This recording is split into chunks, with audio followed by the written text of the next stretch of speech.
আমি 29শে জুলাই 2024-এ আমি গ্রেফতার হই এবং সেখানে যারা বিশ্ববিদ্যালয় এবং আন্তর্জাতিক পর্যায়ে খেলাধুলা করতে চাই তাদের জন্য ট্রেনিং ক্যাম্প চালু করা। প্রার্থীর মধ্যে যদি সততা, বিনয় এবং যোগ্যতায় তিনটা সমন্বয় থাকে তাহলে আমি তাকে চুজ করব।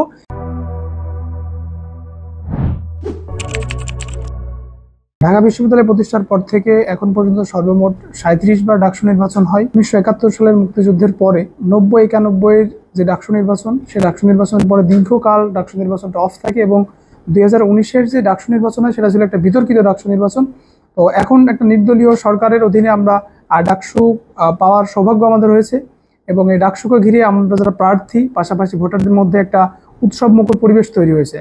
তো ডাকসু যেহেতু আমাদের শিক্ষার্থীর অধিকার, শিক্ষার্থীদের সমস্যা সমাধান, শিক্ষার্থীদের নিয়েই আসলে কাজ, তো সে জায়গা থেকে আমাদের শিক্ষার্থীদের মধ্যে আনন্দ, উৎসব, উল্লাসের শেষ নাই বলতে পারেন। আমরা অনেক এক্সাইটেড এই জায়গা থেকে। আমি মোহাম্মদ নাহিদ হোসেন, 21-22 সেশন, ভাষা বিজ্ঞান বিভাগ। আমি কবি জসিমউদ্দিন হল সংসদ থেকে অভ্যন্তরীণ ক্রীড়া সম্পাদক পদে নির্বাচন করছি। আমি এই পদটা সিলেক্ট করলাম কেননা ছোটবেলা থেকে খেলাধুলার সঙ্গে আমার বেশ সম্পৃক্ততা ছিল। খেলাধুলার প্রতি যে অনুরাগ সেটা আমার সবসময় ছিল, এখনও আছে। এবং আমি বর্তমানে ভাষা বিজ্ঞান বিভাগের ফুটবল টিমের ক্যাপ্টেন, ক্রিকেটের ভাইস ক্যাপ্টেন, বাস্কেটবল টিমের সদস্য এবং আমাদের বিভাগ থেকে ব্যাডমিন্টন টুর্নামেন্ট আয়োজন হলে সেখানে আমি রানার আপ হই এবং আমাদের কবি জসিমউদ্দিন হলে ব্যাডমিন্টন টুর্নামেন্ট আয়োজন হলে সেখানে আমি সেমিফাইনালিস্ট। তো এই খেলাধুলার সঙ্গে কানেক্টিভিটির জায়গা থেকেই মূলত আমি এই পোস্টটাকে আমার পছন্দের জায়গাতে, অগ্রাধিকারের জায়গাতে রেখেছি। আর পোস্টকে ঘিরে অবশ্যই আমার চিন্তার জায়গা থেকে আমি এই পোস্টটাকে সিলেক্ট করা। তো প্রথমত যেহেতু আমার এটা অভ্যন্তরীণ ক্রিয়া বা খেলাধুলা আমাদের মানসিক বিকাশ, বুদ্ধিভিত্তিক চিন্তা এবং আমাদের যে ইন্টেলেকচুয়াল ক্যাপাবিলিটি এটা বাড়াতে খুব বেশি গুরুত্বপূর্ণ ভূমিকা রাখে। তো সেই জায়গা থেকে আমরা যদি আমার হলের খেলাধুলা কেন্দ্রিক যদি সুযোগ সুবিধার দিকে চিন্তা করি তাহলে দেখবো যে গেমস রুমে আমাদের ক্যারাম বোর্ড থেকে শুরু করে দাবা, টেবিল টেনিস, পাশাপাশি ব্যাডমিন্টনের কোর্ট, সবগুলো একটা লিমিটেড, একটা সীমাবদ্ধতা আছে। তো আমি যদি সুযোগ পাই এবং আমি যদি নির্বাচিত হতে পারি তাহলে গেমস রুম কেন্দ্রিক ক্যারাম বোর্ড, টেবিল টেনিস, দাবা এই বিষয়গুলোকে সর্বোচ্চ সংস্কার এবং নতুন সংযোজন করার চেষ্টা আমার থাকবে।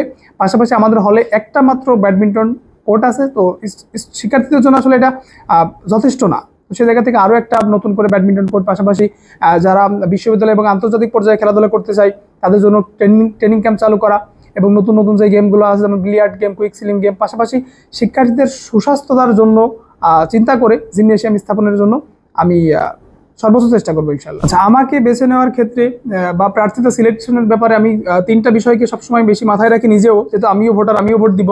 তো সেই জায়গা থেকে একটা প্রার্থীর মধ্যে যদি সততা, বিনয় এবং যোগ্যতায় তিনটা সমন্বয় থাকে তাহলে আমি তাকে চুজ করব এবং আমার যারা সাপোর্টার হবেন বা আমি যাদের প্রতিনিধিত্ব করব তারা আমাকে এই তিনের বেসিসেই ভোট দিবেন আসলে।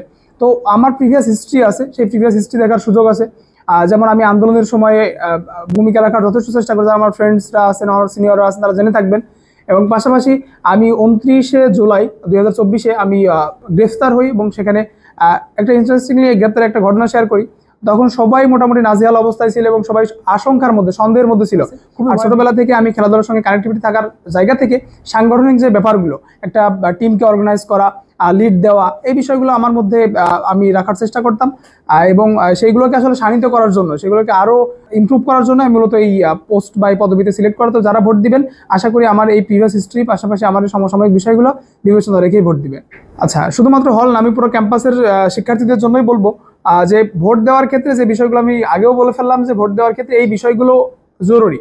কারণ আমি যাকে নিযুক্ত করবে সে আসলে আলটিমেটলি আমার কথা শুনবে কিনা, নাকি যে সে শুধু তার নেতার ওই মনোভাবটা পোষণ করবে, সে অহমিকার ওই ব্যাপারটা দেখাবে, আমাকে ডোমিনেটিং যে ব্যাপারটা এটা মেনটেন করবে। তো সব থেকে গুরুত্বপূর্ণ ইস্যু যে আমি যাকে প্রতিনিধিত্ব করতেছি সে আলটিমেটলি নির্বাচিত হওয়ার পরে আমার কথা কতটুকু গুরুত্ব ভরে শুনবে, এটা খুব গুরুত্বপূর্ণ একটা ব্যাপার। আর যারা ঢাকা বিশ্ববিদ্যালয়ের স্টুডেন্ট তাদের আসলে এই বোধগম্যতা বা এই বিচক্ষণতা আমি মনে করি আছে, তারা এই বিষয়গুলো বিবেচনা রেখে একজন তার প্রতিনিধি বা একজন নেতা বলেন বা প্রতিনিধি বলেন, যেটাই বলেন না তারা এটা নির্বাচন করবে ইনশাল্লাহ।